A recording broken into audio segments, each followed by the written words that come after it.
Like something which is your voice, of course, like which you could be heard across, I don't know, the yard, whereas I have to get up really close for anybody to be able to hear the hell what I'm saying. It's all. So some people have a very good voice. It carries, and it'll pass straight through a house or anything. Matter of fact, you see, where other voices are more sort of just get muffled and get sort of intermingled into the fabric where the room is, sort of thing. It depends on what you're doing, what you're saying, whatever. Yeah. So, but some, which could you say that like sometimes something is being said with a bit of purpose, sort of thing? With you could hear that, right? Oh yeah, you can tell. Right. Well, what about like? Do you have a feeling that something is between the things said actually? Something's going on there. Yeah. Subtext. Yeah. Right. Yeah. You have a feeling that actually that is what gets you. Well, that's what gets you. No, it's not what they said. Trust me. It's like what somebody living within themselves. That's the big thing. It's all like that inner dialogue. That's what came out. Yeah, it's like a huge sort of space which has got something in there, but because it's not noticed, it's sort of like blank. You see what I mean? Yeah. So, what about somebody who had their mind lobotomized? Have you ever? I mean, that doesn't sound like. I've done it to myself many times. No, but okay. But I don't drink anymore. Oh well, you're really thinking about this way too practical. We were talking about surgical sort of lobotomies, but no, this is true. What you said, actually, you see. It's lobotomizing. But no, the only point that I wanted to say was like, what happens when something is supposed to be there, right? But it's missing. And so how do you know what's missing when it's missing? That's what I just for one, see? the eyes are very blank. The eyes are blank. So this is the reason why you do this program, like, honest to God, because, like, people need to have a priority about things. The endocannabinoid system. And priority would be starting with the Great River, like detox and stuff like. Okay. And it's sort of number one would be the Great River would be the gut, and then you're moving on to the lymphatics after that, and then blood and microcirculation and things. But it always comes this way. My first detox, I quit going to Taco Bell. Yeah. You see this? See, MT is very practical. I am definitely going back. So no, that's very good because it's like something that you enjoyed where something is, and you've got some pattern of moderation about what that is. Taco Bell, you know what and it gives me? I think that's probably the best thing. It gives me Leptins. And Yes. Yeah. So no matter what, always something is a reward, and it makes sense that one would enjoy what that reward is, where this is, but you could grow what that reward is up, because eventually, like, isn't it that most people actually are eating different foods than they are now in 5 years? Yes, definitely. So everybody that could, or at least I'm at a point in my life where I've noticed it in myself. But when I was young, I mean, come on. I've been pretty much eating live food as much as I can, because I'm sort of maybe too meditative, maybe. But no, but it's actually when you're teaching people to eat low methionine, and they could learn about that, because that's what live food is, low methionine. Low methionine. Yeah, it's just because of mTOR pathways. And you throw that into your life and you learn about it. That would be one thing. Another, because that makes spike protein, so you don't want that stuff. And then phosphate also makes spiky stones. Oh, yeah? Yeah, it does. Because like all sorts of different sort of calcium carbonate makes sort of rounder stones and things. But calcium phosphate is a very, very sharp stone and creates a lot more damage if you fall over and this sort of thing, you know what I mean? But we want to avoid all of those stones that form. And if we do, we could just have a lemon bicarb shot, because like what we talk about is getting these small molecules. You could have a hack right now where you just do a lemon bicarb shot. And you do Sounds good to me. Yeah, exactly. Or you could actually do things which is just food, which is live food, and it's really just low methionine. You've given me those lemon flavored shots. Yeah. They're very good. Yeah, they are. They're incredible. They should be done at the bar or wherever anybody is, matter of fact. You see, they're so good. It's the best thing you could do. At the Jubb Talk Bar and Grill. Yeah, because it gives you a kick in both directions, you see, because you've got a really strong acid, right? And that kicks you in the front, like really like hard. But at the same time, you're getting kicked from behind in the same moment. and that's the bicarb, and that's the north negative, you see. And you bring those two things together, and it's voila, you see. You've got something in and up. That's what we need to have. That's what I'm talking about. This is down and out. What is that? Now, that's not a good direction. And you said leptins and kinetins, huh? Leptin, yes, and kinetin. That's right. Lead to DMT. Longer life. Longer. Oh, okay, yes. Longer DMT. Life. Yes, they do. But DMT, and which stands for the smallest molecule, dimethyltryptamine. What? Dimethyltryptamine, tryptophan. Okay. Dimethyltryptophan. And that's what we want to get to. Well, tryptophan is an aromatic amino acid. What? Can give you a clue, isn't it? Actually, all the neurotransmitters and things that is made out of phenylalanine or would you say the, tryptophan. Would you say the leptin and the kinetin is the journey? These molecules are so small that you make these molecules where sweetness is existed, where you got your adrenal gland function, where you got your pancreas. But where bitter and somebody doesn't have time, or you look and go, wow, these people are not too much home or something, you know what I mean? You could give them a score for sure.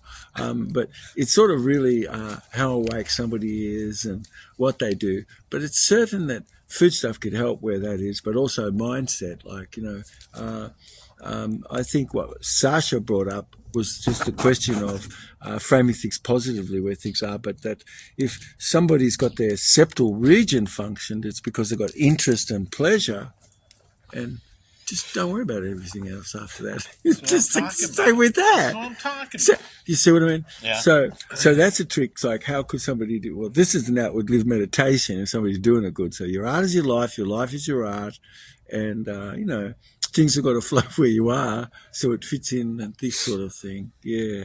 The best way to get a cheap high of leptin,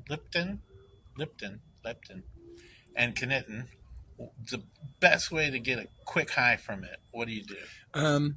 Well, could you imagine just the difference between something that was sort of dead, you couldn't really get much from it, but now, what about a black olive that was grown in the Andes and high Andes, and they used a bit of ocean with evaporated salt from that, and that just got the sunlight up there, and it was grown up there, and they're so delicious, they're soft. You put one in your mouth, and it just takes time, but you drink it. You think, damn, this is the most incredible frigging thing I've ever had. Why? Because it's got enzymes. Most people have heard of Lorenzo's oil, and it's the lipase and things that's in the oil and in the lignans and things, and why doesn't people just leave the oil alone? Because now it's going to be good. Do you see what I mean? So that's what the ancient olive tree oil that I used to have. So if I was eating a chocolate chip cookie, would that give me leptins and kinetin? Up to a certain point, you get a certain amount, perhaps from that chocolate. They've used maybe cocoa butter. These are things and stuff that absolute no question about it, mate. But you're going to get these tiny small particles that act and such like this. That's right. I can theobromine. I can do an action that would create the leptins and kinetins, right? There's an action that I can take, right? Yeah. What would be a simple action? Oh, good question. Anticipation of a feeling of a good time that's coming. Okay. Because when you start to think, wait a minute, I think I'm going to have this, or think, so suddenly, you start releasing. Anticipation of a good time starts that amphetamine-like properties, and that starts the starts releasing amphetamine-like properties. Starts getting them going. So it's like a rush for things like this. But somebody more in a meditative state, these things, because you've achieved emptiness in yourself from achieving this, bliss is just flowing like crazy. Because it takes time to maybe empty yourself out as you can, right? But what happens when you just hold your breath for as long as you do? I was stunned the other day how long you could hold your breath for. It's gee, but you become more an athlete. I think I was up to 37 seconds. Yeah.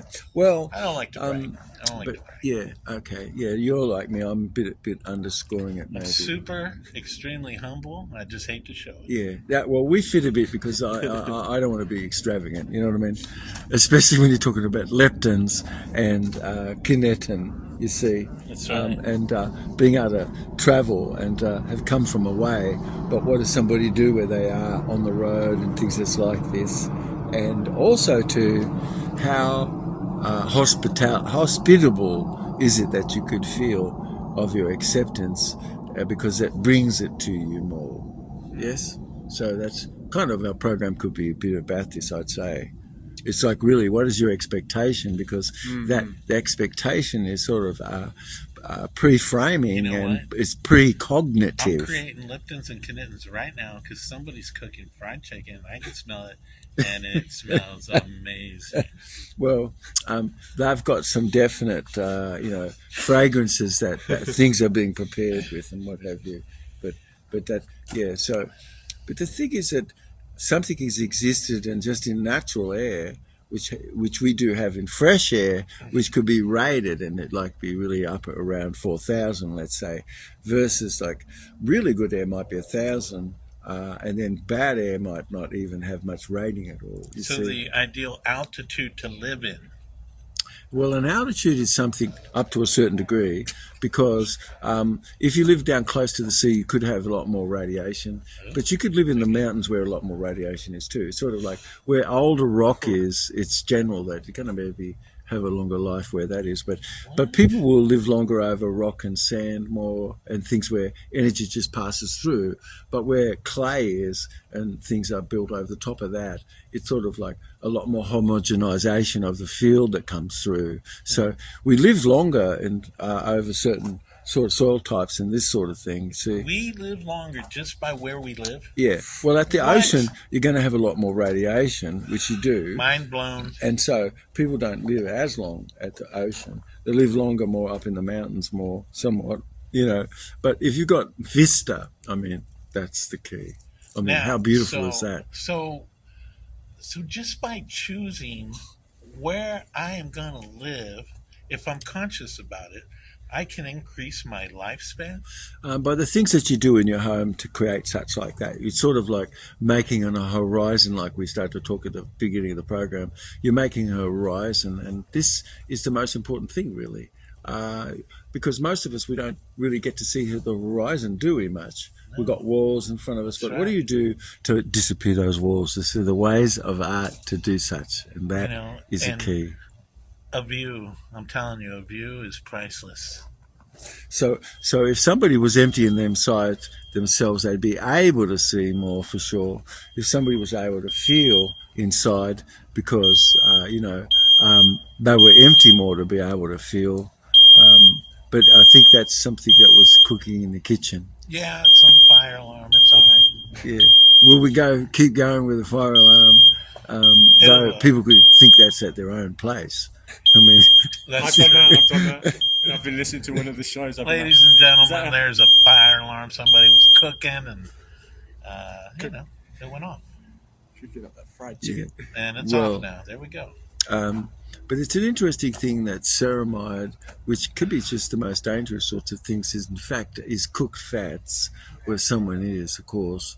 The cooking of fats and things and making a smoke and things that's like it can be the most dangerous sorts of substances if you look it up, matter of fact. But we confuse things because something about it is interesting, but something could be a bit toxic too. And where do we draw the line where that is? Because you've also got a lot of natural fragrance, but you've got so much unnatural fragrance, and kind of a bit of a difference. And could somebody say, oh, well, I could feel that is natural versus this is not natural? Wow, that was just cool. Yeah. So I wish we could just stick with the things which is natural, because then nothing is to come up for anything at all. But we do things today like where things are, and people could do things which it's probable that in a restaurant, for instance, you want to be light with the amount of fats that's smoked out, because it would cause a restaurant not to be felt good. But something about a restaurant would be the aromatics, matter of fact, that you could smell, like garlic, onion, rosemary, basil, tomato, lipine, and things like this. Yes, they all fall into a class of like leptin and things. You see, right? And the DNA of the fruit and the things that was made there could come down into kinetin. And providing that they haven't been cooked up too much and this sort of a thing, they've got some value. if it's got its zeta potential, it means it's going to get right into its smallest places. And these things have got to be cold processed. And this is sort of really sixth generation types of formulas and this sort of thing, which we're into at the moment. Yeah. All right. Well, there you go, folks.